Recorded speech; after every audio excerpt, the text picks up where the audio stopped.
بسم اللہ الرحمن الرحیم۔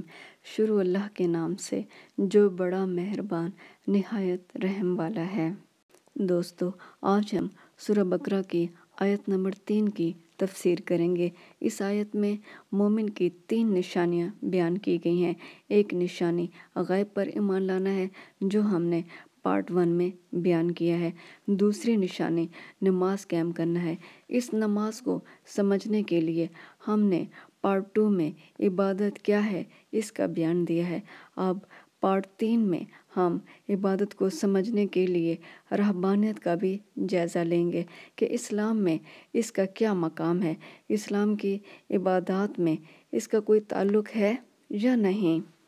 عام خیال یہ تھا کہ بندہ جس قدر اپنے اوپر تکلیف اٹھاتا ہے اسی قدر اللہ خوش ہوتا ہے اور وہ اس کی بڑی عبادت شمار ہوتی ہے۔ اسی لیے لوگ اپنے جسم کو بڑی بڑی تکلیف دیتے تھے اور سمجھتے تھے کہ جس قدر جسم کو آزار زیادہ دیا جائے گا اسی قدر اللہ خوش ہوگا اور روح کی پاکیزگی زیادہ آئے گی۔ چنانچہ یونانی فلسفیوں میں اشراقیت، عیسائیوں میں رہبانیت اور ہندوؤں میں جوگ اس اعتقاد کا نتیجہ تھا۔ کوئی گوشت نہ کھانے کا عہد کر لیتا، کوئی ہفتہ میں یا 40 دن میں ایک دفعہ غذا کھاتا تھا، کوئی سر تا پا برہنہ رہتا تھا اور ہر قسم کے لباس کو تقدس کا ننگ سمجھا جاتا تھا، کوئی چلہ کی سردی میں اپنے بدن کو ننگا رکھتا تھا، کوئی عمر بھر یا سال ہر سال تک اپنے کو کھڑا رکھتا تھا یا بیٹھا رہتا تھا اور سونے اور لیٹنے سے قطعاً پرہیز کرتا تھا، کوئی اپنا ایک ہاتھ کھڑا رکھتا تھا کہ سوکھ جائے، کوئی عمر بھر تاریک تہہ خانوں میں غاروں میں چھپ کر اللہ کی روشنی تلاش کرتا تھا، کوئی تجرد یا ترک دنیا کر کے اہل و عیال اور زن و فرزند کے تعلق سے نفرت رکھ کر اللہ کی محبت کا غلط مدعی بنتا تھا۔ لیکن نبوت محمدی صلی اللہ علیہ وآلہ وسلم نے یہ راز آشکار کیا کہ ان میں سے کوئی چیز عبادت نہیں، نہ ترک دنیا سے حق ملتا ہے اور نہ ہی ہماری غمگینی اللہ کی خوشنودی کا باعث بنتی ہے، اور نہ بندوں کی اس غیر معمولی تکلیف سے اللہ کو آرام ملتا ہے، نہ زن و فرزند کی نفرت سے اللہ کی محبت حاصل ہوتی ہے، نہ ترک دنیا سے دین کی دولت ملتی ہے۔ اللہ کا دین اتنا ہی ہے جو بندہ کی طاقت کے اندر ہے۔ اللہ پاک سورۃ بقرہ میں فرماتا ہے، خدا کسی کو اس کی گنجائش سے زیادہ تکلیف نہیں دیتا۔ سورہ بقرہ میں ایک اور جگہ اللہ پاک فرماتا ہے، اللہ تمہارے ساتھ آسانی چاہتا ہے، سختی نہیں چاہتا۔ سورۃ آل عمران میں اللہ پاک فرماتا ہے، اور جس کو ذات راہ اور چلنے کی طاقت ہو اسی پر حج فرض ہے۔ سورۃ حج میں اللہ پاک فرماتا ہے، اللہ نے تمہارے لیے دین میں تنگی نہیں کی۔ آپ صلی اللہ علیہ وآلہ وسلم نے فرمایا، یہ دین آسان ہے، جو کوئی شخص دین سے سختی میں مقابلہ کرے گا تو دین اس کو مغلوب کر دے گا۔ مذہب میں رہبانیت اور جوگ کا جو طریقہ ایجاد کیا گیا، خواہ وہ کتنی خوش نیتی سے کیا گیا ہو، تاہم وہ دین حق کی اصل تعلیم نہ تھی۔ اسی لیے اسلام نے اس کو قرآن پاک میں بدعت کے نام سے تعبیر کیا ہے، اور اللہ پاک سورۃ حدید میں فرماتا ہے، اور عیسائیوں نے ایک رہبانیت کی بدعت نکالی اور ہم نے ان کو اللہ کی خوشنودی حاصل کرنے کے سوا اس کا حکم نہیں دیا تھا، تو جیسا چاہیے تھا اس رہبانیت کا حق ادا نہ کیا۔ ان لوگوں نے جنہوں نے اچھے کھانوں اور زیب و زینت کی جائز چیزوں کو بھی اس لیے اپنے اوپر حرام کر لیا تھا کہ اس سے اللہ خوش ہوگا۔ یہ سوال پیدا ہوتا ہے، کیا واقعی ایسا ہوگا؟ سورۃ اعراف میں اللہ پاک فرماتا ہے، پوچھ اے پیغمبر صلی اللہ علیہ وآلہ وسلم کہ اس زیب و زینت اور رزق کی اچھی چیزوں کو جن کو اللہ نے اپنے بندوں کے لیے بنائے کس نے حرام کیا؟ اسلام نے اس مسئلہ میں یہاں تک سختی کی کہ ایک دفعہ آپ صلی اللہ علیہ وآلہ وسلم نے بعض بیویوں کی خوشنودی اور مزاج کے لیے شہد نہ کھانے کی قسم کھائی تھی۔ اس پر اللہ پاک ناراض ہوئے۔ اللہ پاک سورۃ تحریم میں فرماتے ہیں، اے پیغمبر صلی اللہ علیہ وآلہ وسلم، اللہ نے جس چیز کو تیرے لیے حلال کیا تو اس کو اپنی بیویوں کی خوشی کی خاطر اپنے اوپر حرام کیوں کرتا ہے؟ اور اللہ بخشنے والا مہربان ہے۔ صحابہ میں بعض ایسے لوگ تھے جو عیسائی راہبوں سے متاثر ہو کر رہبانیت کو پسند کرتے تھے۔ آپ صلی اللہ علیہ وآلہ وسلم نے ان کو اس سے باز رکھا اور فرمایا کہ میں یہ شریعت لے کر نہیں آیا۔ دو صحابی آپ صلی اللہ علیہ وآلہ وسلم کے پاس آئے۔ ایک نے کہا میں عمر بھر شادی نہیں کروں گا، اور ایک نے کہا میں عمر بھر گوشت نہیں کھاؤں گا۔ آپ صلی اللہ علیہ وآلہ وسلم نے فرمایا یہ دونوں باتیں میں کرتا ہوں۔ ایک صحابی کے بارے میں آپ کو معلوم ہوگا کہ وہ شب و روز عبادت میں مصروف رہتے ہیں، بیوی سے کوئی تعلق نہیں رکھتے، دن کو روزے رکھتے ہیں، رات کو سوتے نہیں۔ آپ نے ان کو بلا کر پوچھا کیوں عثمان تم میرے طریقہ سے ہٹ گئے ہو؟ عرض کی اللہ کی قسم میں نہیں ہٹا ہوں، میں آپ ہی کے طریقہ کا طلبگار ہوں۔ تو آپ نے فرمایا میں تو سوتا بھی ہوں، نماز بھی پڑھتا ہوں، روزہ بھی رکھتا ہوں، افطار بھی کرتا ہوں، عورتوں سے نکاح بھی کرتا ہوں۔ اے عثمان اللہ سے ڈرو، تمہارے اہل و عیال کا بھی تم پر حق ہے، تمہارے مہمان کا بھی تم پر حق ہے، تمہاری جان کا بھی تم پر حق ہے۔ تم روزے بھی رکھو، افطار بھی کرو، نماز بھی پڑھو اور نیند بھی پوری کرو۔ ایک صحابی جب اسلام لا کر اپنے قبیلہ میں واپس گئے تو انہوں نے دن کا کھانا چھوڑ دیا اور مسلسل روزے رکھنے لگے۔ 1 سال کے بعد جب وہ پھر آپ صلی اللہ علیہ وآلہ وسلم کے پاس آئے تو ان کی صورت اتنی بدل گئی تھی کہ آپ صلی اللہ علیہ وآلہ وسلم ان کو پہچان نہ سکے۔ انہوں نے اپنا نام بتایا تو آپ صلی اللہ علیہ وآلہ وسلم نے فرمایا تم تو خوش رو تھے، تمہاری صورت کیوں ایسی ہو گئی؟ عرض کی یا رسول اللہ صلی اللہ علیہ وآلہ وسلم جب سے آپ سے مل کر گیا ہوں مسلسل روزے رکھتا ہوں۔ آپ صلی اللہ علیہ وآلہ وسلم نے فرمایا تم نے اپنی جان کو کیوں عذاب میں ڈالا؟ رمضان کے علاوہ ہر مہینہ میں 1 روزہ کافی ہے۔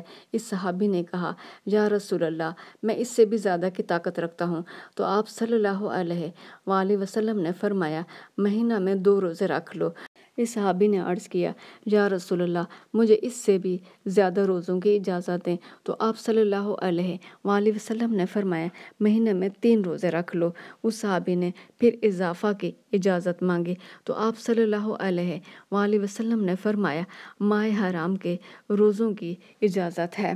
چند صحابہ آپ صلی اللہ علیہ وآلہ وسلم کی ازواج مطہرات کی خدمت میں حاضر ہو کر آپ صلی اللہ علیہ وآلہ وسلم کی دن رات کی عبادت کے بارے میں دریافت کیا۔ وہ سمجھتے تھے کہ شاید آپ صلی اللہ علیہ وآلہ وسلم کو دن رات میں سوا عبادت کے کوئی کام نہ ہوگا۔ انہوں نے آپ کی عبادت کا حال سنا تو بولے آپ صلی اللہ علیہ وآلہ وسلم سے ہماری کیا نسبت، آپ تو معصوم ہیں۔ ان میں سے ایک صحابی نے کہا میں رات بھر نماز پڑھوں گا، ایک بولے میں عمر بھر روزے رکھوں گا، تیسرے نے کہا میں عمر بھر نکاح نہیں کروں گا۔ آپ صلی اللہ علیہ وآلہ وسلم ان کی یہ گفتگو سن رہے تھے۔ ان کو خطاب کر کے فرمایا اللہ کی قسم میں تم سے زیادہ اللہ سے ڈرتا ہوں، تاہم میں روزہ رکھتا ہوں، افطار بھی کرتا ہوں، راتوں کو نماز بھی پڑھتا ہوں، سوتا بھی ہوں، عورتوں سے نکاح بھی کرتا ہوں۔ جو میرے طریقہ پر نہیں چلتا وہ میری جماعت میں شامل نہیں۔ بعض صحابہ غربت کی وجہ سے شادی نہیں کر سکتے تھے اور ضبط نفس پر بھی قادر نہ تھے اور چاہتے تھے اپنا عضو خاص قطع کرا دیں۔ آپ صلی اللہ علیہ وآلہ وسلم نے ان کو اس رہبانیت کی اجازت نہیں دی اور سختی سے برہمی کا اظہار کیا۔ ایک دفعہ آپ کا گزر ایک ایسی مسجد کے پاس ہوا جہاں کھمبے کے ساتھ ایک رسی لٹک رہی تھی۔ دریافت کیا تو لوگوں نے بتایا یہ زینب نے باندھی ہے، رات کو نماز میں جب وہ کھڑی کھڑی تھک جاتی ہے تو اس کے سہارے کھڑی ہو جاتی ہے۔ تو آپ صلی اللہ علیہ وآلہ وسلم نے فرمایا یہ رسی کھول دو، لوگو تم اس وقت تک نماز پڑھو جب تک تمہارے اندر طاقت باقی ہے، اگر تھک جاؤ تو بیٹھ کر پڑھو۔ ایک دفعہ ایک عورت سامنے سے گزری، حضرت عائشہ رضی اللہ تعالی عنہا نے فرمایا یہ خولہ ہے، لوگ کہتے ہیں یہ رات بھر نہیں سوتی اور عبادت میں مصروف رہتی ہے۔ آپ صلی اللہ علیہ وآلہ وسلم نے فرمایا یہ رات بھر نہیں سوتی، لوگوں اسی قدر عبادت کرو جتنی تم میں طاقت ہے۔ آپ صلی اللہ علیہ وآلہ وسلم نے فرمایا اتنے ہی کام کی تکلیف اٹھاؤ جس کو کر سکو، کیونکہ جب تک تم نہ اکتا جاؤ اللہ نہیں اکتاتا۔ اللہ کے نزدیک سب سے زیادہ پسندیدہ کام وہی ہے جس کو تم ہمیشہ کر سکو، اگرچہ وہ تھوڑا ہی ہو۔ حج میں رہبانیت کی بہت سی باتیں عرب میں جاری تھیں۔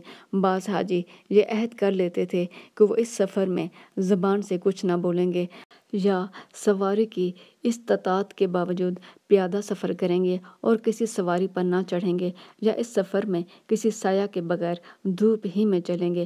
بعض لوگ اپنی گنہگاری کے اظہار کے لیے اپنے ناک میں نکیل ڈال کر طواف کرتے تھے اور اس کو ثواب کا کام جانتے تھے۔ اسلام نے ان تمام طریقوں کو منسوخ کر دیا، فرمایا خواہ مخواہ کی تکلیف اللہ کی خوشنودی کا باعث نہیں بنتی۔